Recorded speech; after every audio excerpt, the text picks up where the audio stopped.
Hi guys, it's Natalie. Welcome to my channel. It's story time. I feel like I've been really slacking on telling the actual story, so we are definitely doing that today. Look at my eye is getting red. I don't know what is going on, but I kid you not, my eyes are perfectly fine, and then it's when I come down here this happens. And like, yeah, I'm wearing contacts, but like it happened last night too, and then it was fine all day until I started doing makeup again. All of my stuff is like cleaned, like unless I'm getting something in my eye, unless there's like powder or something in the air and it's actually like irritating my eye, I don't know. But so yeah, so I am gonna talk while I get ready today, which I know is something I don't always do, but that's what we're doing today. That's what we're doing. So I left off the story with us burying Sean, and then that was when I relapsed. Yeah, so what happened was we buried Sean, I think it was like a Thursday, I think, by the time we got him laid out and everything. I think we buried him on a Thursday, and I remember the day before I was gonna use, okay, someone was like texting me about it. I don't even know how it came about. I can't remember. And Jimmy and myself were on our way up to the actual like site that Sean died at. I made like this little like sign, you know how people will make signs, and I like put it there with some flowers. Oh, the funeral home like already gave me the flowers because in the morning we were just, you know, like going there, doing the mass, and then going straight to bury him. So they had already given me the flowers, so we were driving them up there. And I remember I was like in such a bad mood, and the person was texting me, and I was like, yeah, I want to use like, where are you? And like made plans to like meet up. And Jimmy was like, and I was like somehow texting the person like right as we were leaving my house to go put the sign and flowers there. And I was like, turn around, like I'm going to get this stuff. And he's like, so he was like, no, you're not. And I was like, yeah, I am. Turn around. And like, I'm serious, I have a bad temper. It doesn't come out like a lot, but like when it does, it comes out. And like Jimmy knows that because he knows me really well. And I was like, turn around or I'm jumping out of the car. And I started like freaking out. So he turned around and just like drove to my house, and I like stomped out of the car and I went upstairs and I laid down in bed. And I laid there for like an hour. And I ended up taking a sub and not using. And I remember coming downstairs and being like, I'm sorry, you know, I'm just like kind of going crazy. And I didn't use. And then we buried him the next morning, and you know, like people just kept coming over to talk to me, and people kept saying like, oh, we're so worried you're gonna use, and like, I don't know, I felt like that's what was like triggering me almost to want to use, was everyone saying that. So we buried him, and I don't know how it came about, but the person who I was supposed to get the stuff off that night, which he's always in and out of prison, but he just like happened to be out, and they were like him and this other friend of mine, and they somehow ended up like walking down to my house. I think because the one was like moving right by me, or had moved right by me, and this time they brought me the stuff, and I remember getting it and using, and I feel like it wasn't even that like crazy or anything, because you gotta think like I had done Suboxone that day because I was taking it. I didn't really like plan on like, oh, I'm definitely gonna use tonight or something, you know. So I had taken my Suboxone, so it wasn't even anything like crazy. But that was the start of it. So then I remember, like, I used, and then it's like you wake up the next day and you're like, oh well, I used yesterday. Or like, since I wasn't really using heavy yet at the time, I probably had stuff left or something. So that kind of like started the cycle of just like, oh well, I used yesterday and I have stuff left, and like, I don't even know, just the craziness, just the total craziness, you know. Okay, I had to stop because my parents came down and talked to me. Sean's not feeling well, and I'm like all stressed about this like tick, but they said there was just a virus going around, so we're hoping it's that. And we're gonna like run to Panera because he is doing better today. See, there's so much powder flying around. I think it's from doing this. I think that's getting in my contacts, and I think that's what's causing this with my eyes. So they come to my house, and I remember being on the porch and using, and that just like opened up the can of worms. Like, it started with like, okay, so I just have them, and then this lady that Sean knew introduced me to some people who were from out of town, and I really ran with it then. Like, see, this is a time period that's really hard to talk about because some of the stuff, like, I honestly just don't feel totally comfortable sharing, and especially online. It got out of control really, really quickly. Like, before, I was like an addict, you know? Like, yeah, I was an addict. Whether it was alcohol or opiates, I was always addicted to something. And then once I found opiates, like, yes, it was them, and I needed my opiates every day. But ask anyone who knows me well, like, once Sean died, it was a different level. Like, it was no longer just like, okay, I'm gonna like do my stuff here, and it was all day long, had to be as extremely messed up as possible. And another thing that actually hurt me was having time off of work right after he died. That actually was not beneficial for me because I started like using, I had time. So I'm like pretty responsible with money. Well, right now I'm broke because I'm trying to start all this, and this is the first time I've ever let myself like spend money, like, but I believe in what I'm doing with my makeup. So you have to think I was clean for years, so I had all this money saved. So I had a ton of money saved. Sean died, people were giving me money. Well, I hadn't gone back to work yet, but I was about to go back to work, so I knew I was going to start making money again.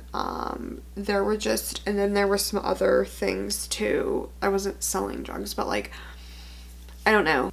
I was spending hundreds of dollars a day on drugs. Easy. Hundreds, okay? And it got to a point where I was doing like, if anyone knows drugs, like literally a brick of heroin a day. That's like 50 bags, and I wasn't buying it in brick form. I was buying like bundles, so 10 at a time.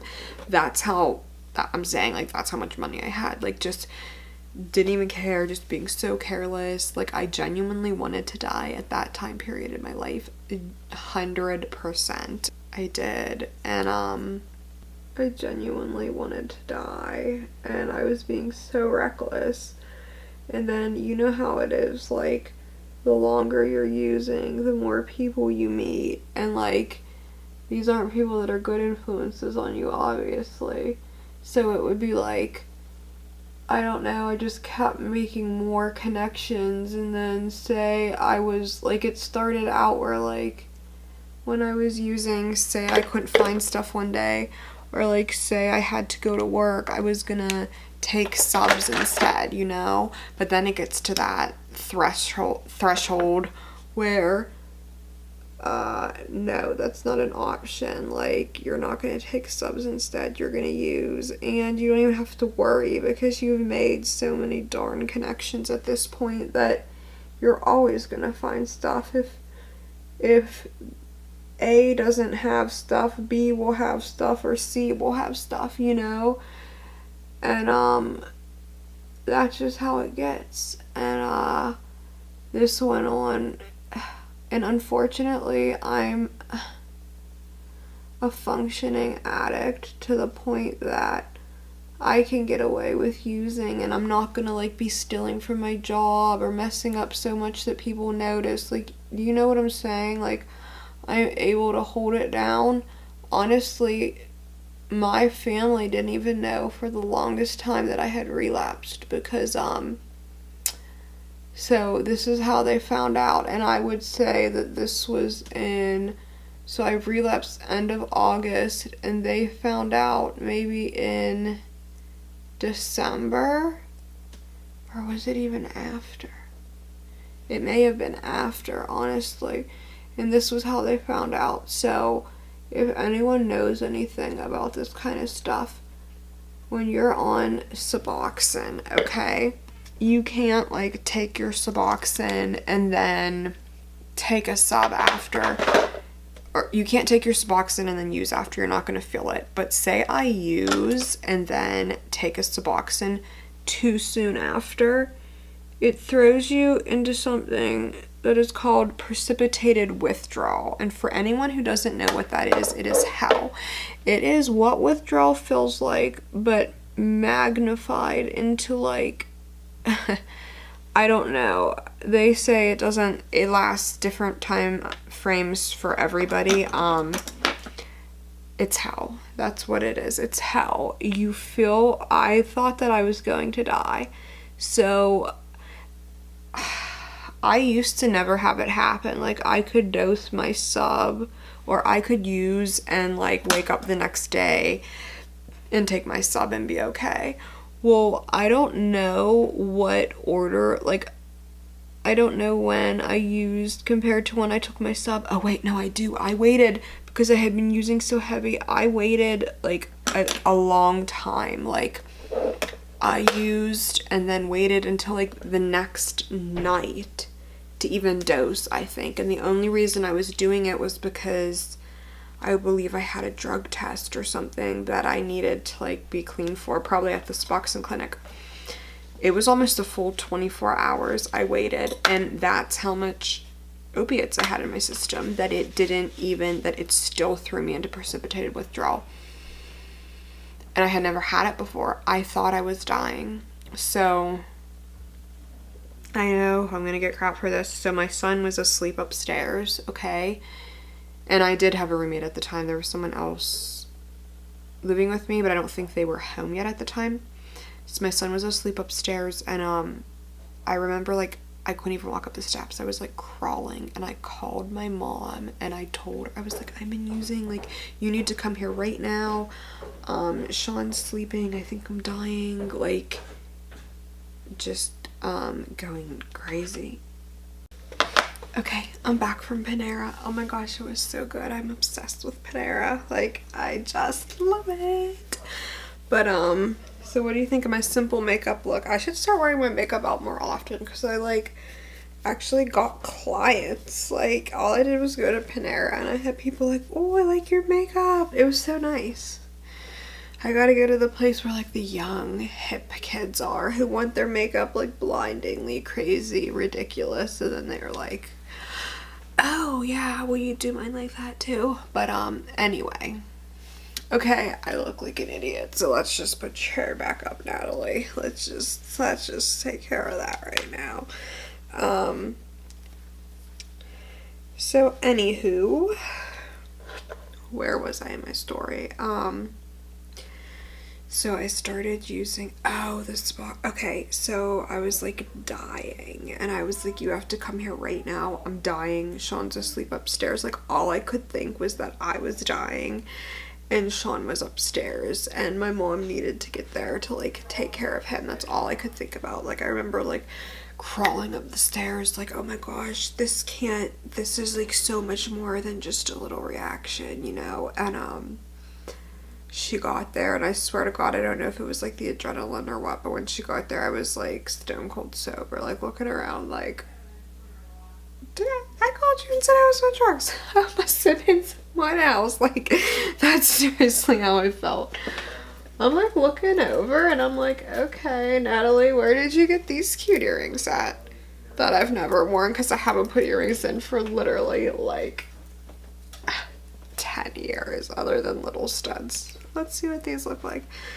So yeah, so needless to say, my mom was not very pleased with me that day. And that's how they found out. And I think it was like far enough at the beginning that I was able to kind of like make up lies still. Like, oh yeah, I was using, but I'm better now. Like, I'm fine. Because I didn't end up going to rehab until March. And I know that this was well before that. And I had someone living with me at the time. So it was like my friend. I think he's our ex-boyfriend now. He screwed me over so badly. But we'll get there. But he was staying in an apartment that was like rented by someone in her family, and he did construction and he hurt his arm and he couldn't pay and like all this. He pretty much gave me a sob story, making it sound like, you know, oh, they're kicking me out. So I was like, you know what, you can live, because the house, I was staying in my grandma's old house. It was huge. Like, without the third floor by itself was an apartment. Like, I used to live there when I was little, but you have to go through the house to get to it. That's the thing. So you can't just be like renting it out to anybody, you know? And I was like, oh my God, you could live up there, help me pay bill. Like, you could just pay me like a couple $100 a month, not even, and that would like help. You know what I mean? And then there would be someone living there. I wouldn't feel like scared. Like, I don't know. And it ended up turning into disaster. It like cost me more money than saved me. You know, and of course the person tries to flip it, but that story doesn't even matter. So anyway, where is I going with this? So yeah, I was living there, and it was bad. I was still working. I worked through like the whole thing of it. I was using so much. Just like, I would put Sean to sleep at night.